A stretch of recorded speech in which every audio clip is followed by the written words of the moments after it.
This Social Security measure gives at least some protection for anybody to hand this out. We're asking for a chance to have the people who will receive the benefit to earn their way. The same principle established under the Social Security system in the 30s. It is no longer acceptable to discuss women's rights as separate from human rights. I know we can come together to face down the challenges of our own time.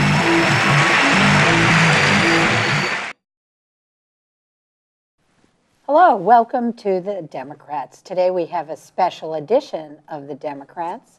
I'm Cindy Rosenwald, and this is my co-host, David Campbell. Hi.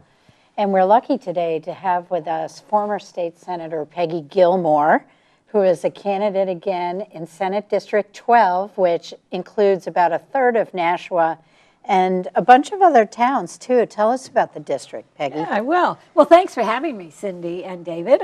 It's a pleasure to be here and chat with you this morning.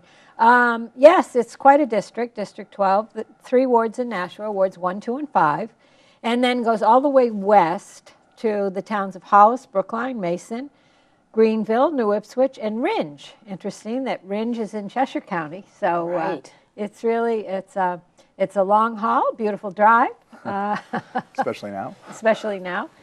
But it makes it for a difficult campaigning in that, as I said, a long haul. So Peggy, you were in the Senate before, Yep. and you decided to come back. What did. What inspired you to run again?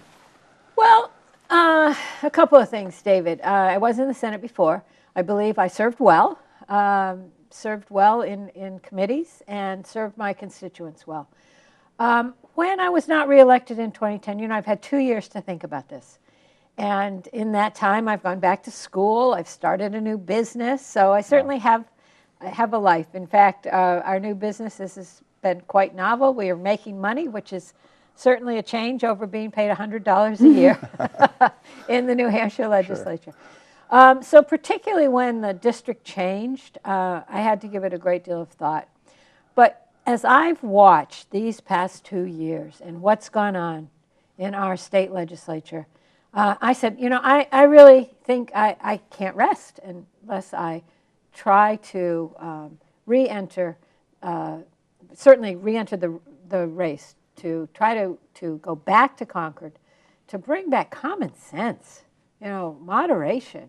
We have gone so far to an extreme ideological set of trying to implement those policies that I said, this is not good for the New Hampshire that I represent and that the people that I know in the district want. So, Peggy, give us some specifics of some of those extreme positions that you've seen that bother you. Well, look, we have a budget that was created. I think times are tough. There's no question about that. We have been in the midst of a recession. You know that our revenues come from business taxes.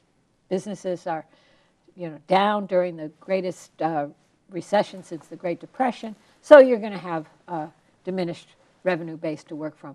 But to set a budget that doesn't look at the needs of the future, that cuts the university funding by 50%, at the same time lowering the cigarette tax. Now, all those border towns, that's who we're talking about in terms of those little convenience stores that said that they would gain so heartily from a reduction in the cigarette tax. Well, not happening. I mean, that's where I stop and get my, soda and chips. Wasn't the immediate effect of that when they cut it by 10 cents, didn't the cigarette companies immediately raise the price 10 cents to grab the extra money? Exactly. So what have we done? We've not only implemented policy that's poor health policy. I'm a nurse. Right. I've spent many, many years talking about public health and working around what is good health policy. So forget the tax issue. Forget the lost revenue, and I think we're seeing probably $20 million in lost revenue. Forget that. We know the cost of tobacco use, what it costs each and every one of us in this state in increased health care costs. Right, it's over $500 million a year. Yes, and we know, we can definitively show by data that the biggest thing that reduces the beginning of smoking, not necessarily the use in the young people, but to start the most addictive habit is the cost of tobacco products. That's right. And it can be documented that for every incremental increase in the cost of tobacco, the beginning usage goes down. So this was bad policy out of the gate. The tax reduction never got passed on to the the consumer, so so volume didn't go up. Volume didn't go up, and our border stores didn't benefit at all. People didn't come to buy more chips and soda. Then we have except me, the health because issue. now Exactly. I campaign out there. I buy more chips and soda. What other issues have worried you? I mean, you mentioned the cigarette tax. I know that the health care system in New Hampshire is something you're really an expert on. Well, certainly the tax levied on the hospitals in the reduction of funding that they got, and look at the consequence of that. Again, let's talk about making sound decisions based on good priorities.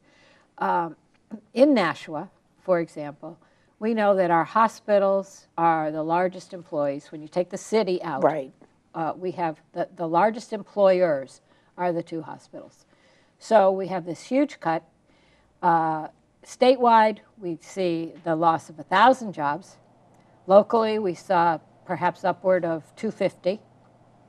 Good jobs, here.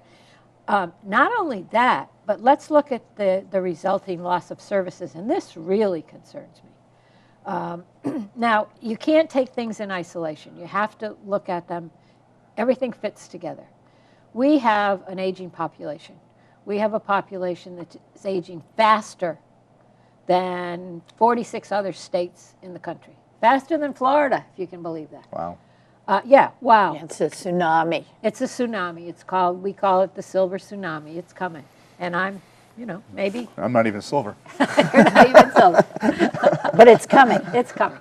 So I just heard this really kind of frightening statistic that 50% of the people over 85 will have Alzheimer's or some related dementia. 50%. This is huge. And 85, hey, that's becoming our, for women, the life expectancy very quickly. So what's happening with those hospital cuts? The medical center has reduced their psychiatric beds. Right. I think taken away 10 of the 18, that's a huge percentage.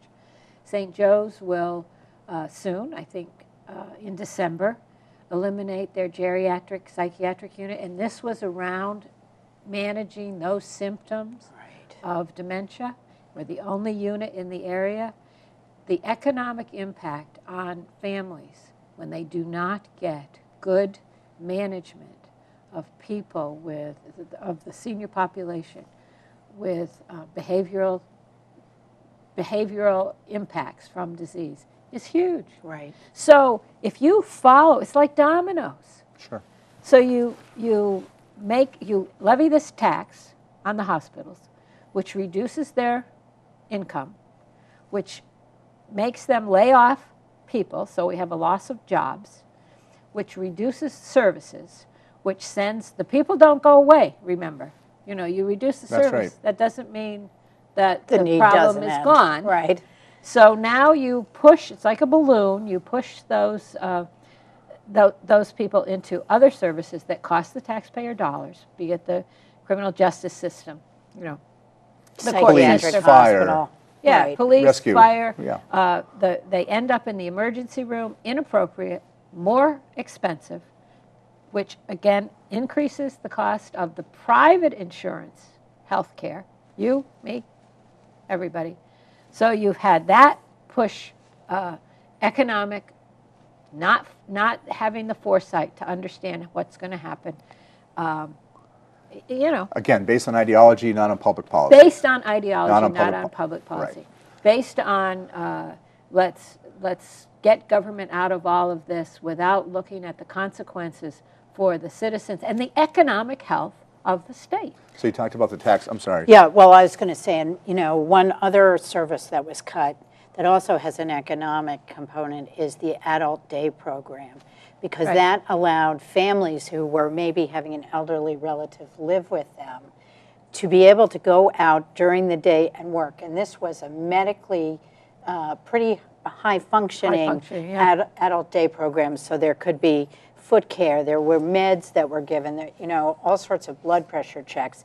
That service isn't available now. It was the only one like it in southern New Hampshire.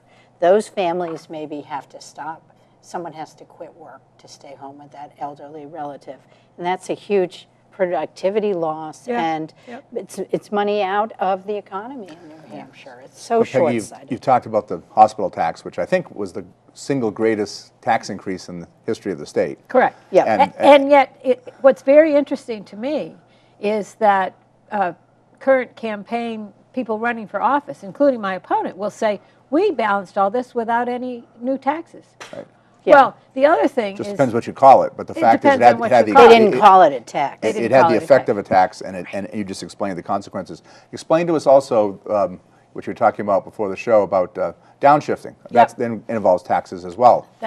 You know, I had an interesting experience the other night. I said I've been meeting with select boards in some of these small towns. And one select woman, what do you call a select woman, select person, Yes. said to me, you know, she's a feisty, you know, older lady. And she said, this is the problem I have. We know that taxes are all from the people. So I get that. And I get when they have to cut those expenses in Concord. But you know what happens? It comes to us. And I'm the one that's got to stand out in front of my neighbors and say, we're raising your taxes. And she said, it's one thing. I get it if we've got to raise taxes a little bit. But they're the ones that are making it happen. Why aren't they the ones standing out in front of the neighbors telling them? That's right. We have a constitutional amendment that says that you can't, in our Constitution, it says that you can't pass a program that causes the locals to pay the tax directly. But there's a lot of ways around that, including program cuts. If you take a program and you cut that program, and you take those problems and you throw them down to the municipality, it has the effect. Exactly. Right. Exactly. Give us an example of that, Peggy. Exactly Some of the what things she was saying. that have happened that, you know, by cutting chins and different programs, how those costs have funneled down to property taxpayers. If let's take, you mentioned chins. That's children in need of services. So I don't know how many people there were in the chins program. Hundreds, like 300 or something, Yeah, 340, something like that. So you eliminate it down to, say, we'll manage 40. Now, do you think that those 300 young adolescents, mostly, kind of disappeared? No. So now where is the problem? The problem is with the criminal justice system, so the police. So you have police who have to intervene, take up that time. If it requires, instead of early intervention, you end up with placement. Now, this is only common sense. Let's talk about, can you work with an adolescent, work with a family, make a management plan in the community, or do you wait until there is a spiraling of bad behavior to the point that the adolescent is arrested, and now you're having some placement in either the Sununu Center, or again, you've got court intervention. I mean, I've done home care all of my life. It's the same principle. It is, if you can make those interventions early, if you can look at prevention, if you can keep people at home and manage what's going on, it is so much, first of all, better for everybody, but it's cheaper. So what happens in Nashua to all those kids that were in the CHINS program? They didn't go away, and now they're in a more costly system, which is bad for everybody. I had a woman in my own district who told me that when her son came home from the CHINS program, and he was emotionally troubled, and he was released and he came home, she has a daughter that was a year younger, immediately she had problems. He ran across the street and was in a swamp. They had to get the police and the fire. They were there for half a day extracting him. They've had 3 police calls. They bring him to the emergency room. She can't leave him alone with the daughter because there's problems. So she can't work. So, and she has to work, so it just, it's not effective management, and it's not cost effective. It's not. And it's the old principle of, an ounce of prevention is worth a pound of cure. And, I've been interested in where did all these old sayings come from? Because they were based in our forefathers' common sense. And what we've seen in this legislature will speak to penny wise and pound foolish. Well, And an ounce of prevention is worth a pound of cure. So maybe we should look back to the common sense management that our state legislature was founded upon. And you said, why am I running? It's to get it back. that's great. Well, we've run out of time. It was great to have you thank on. you so much. That was a great way to wrap it up. Best of luck to you. Well, thank you. I'm working very hard. It's, as I said, a challenge, but I got to tell you, have you seen me out there on my Segway? Yes. I haven't, but I look forward to it. Thanks, Well, David. today, Good to see you. Yes, great. Thank you. Good to see Thanks, you. Peggy. That's another special edition of the Democrats. We've been talking today with Peggy Gilmour, who is the Senate candidate in Senate District 12, which includes 3 wards here in Nashua. So on behalf of my co-hosts, Cindy Rosenwald and Peggy, thank you very much. Thanks.